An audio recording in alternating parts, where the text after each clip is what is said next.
Opener যখন 18 বলে 50 মারে আর ফিনিশার মাত্র 8 বলে 26, তখন বিশ্বকাপ ফাইনালকেও স্রেফ ভিডিও গেম মনে হয়। কিন্তু আহমেদাবাদের পিচে নিউজিল্যান্ডের মতো ঠান্ডা মাথার দলকে এমন নির্মমভাবে দশিয়ে দেওয়ার পেছনের আসল কারিগর কারা?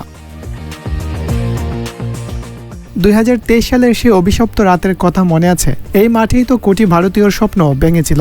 আজ সেই আহমেদাবাদী কিউদের সামনে হিসেব মেটানোর পালা। টসে হেরে ব্যাট করতে নামাটা যে এমন একটা পাগলাটে রূপ নেবে, সেটা মিচেল সেন্টেনাররা হয়তো স্বপ্নেও ভাবেননি। টিভিতে আমরা সবাই শুধু চক্কার বৃষ্টি দেখেছি, কিন্তু ভেতরের সমীকরণটা একদম আলাদা ছিল। কিউদের প্ল্যান ছিল পেস কমিয়ে স্পিন দিয়ে ভারতকে আটকে রাখা। কিন্তু সঞ্জু স্যামসন আর অভিষেক শর্মা মিলে যে ধ্বংসের ব্লুপ্রিন্ট তৈরি করেছিলেন, তা ছিল নিউজিল্যান্ডের কল্পনারও বাইরে। টুর্নামেন্টে টানা 3 ম্যাচে 50+ স্কোর করে সঞ্জু বুঝিয়ে দিলেন বিগ ম্যাচের আসল বসকে।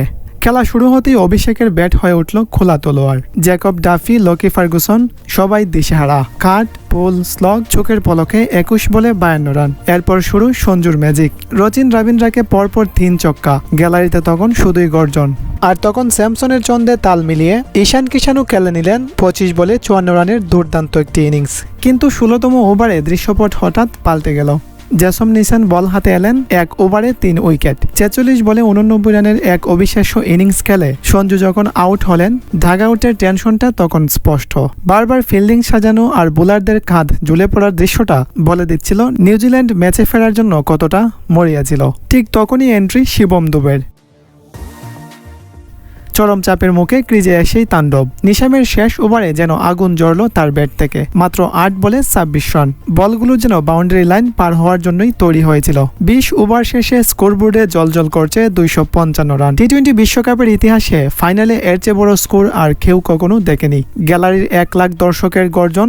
একটা দলের ওপেনার যখন 247 স্ট্রাইক রেটে খেলে আর ফিনিশার 325 স্ট্রাইক রেটে ম্যাচ শেষ করে, তখন বিপক্ষ দলের মনোবল এমনিতেই ভেঙে পড়ে। সেন্টেনারের কপালের বাজ আর বারবার ফিল্ডিং বদল করার দৃশ্যটাই বলে দিচ্ছিল এই প্রেসার কুকারের মতো ছাপ আর নেওয়া সম্ভব হচ্ছিল না নিউজিল্যান্ডের।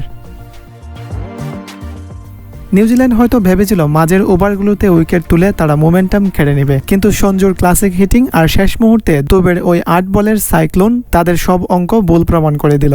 ভারতের দেওয়া 255 রান শুধু একটা টার্গেট নয়, কিউদের জন্য একটা বিশাল মানসিক ধাক্কা। আপনার কি মনে হয় অভিষেক শর্মার ওই 18 বলের 50টাই কি শুরুতেই কিউ বোলারদের আত্মবিশ্বাস পুরোপুরি ভেঙে দিয়েছিল? কমেন্টে জানান আপনার মতামত।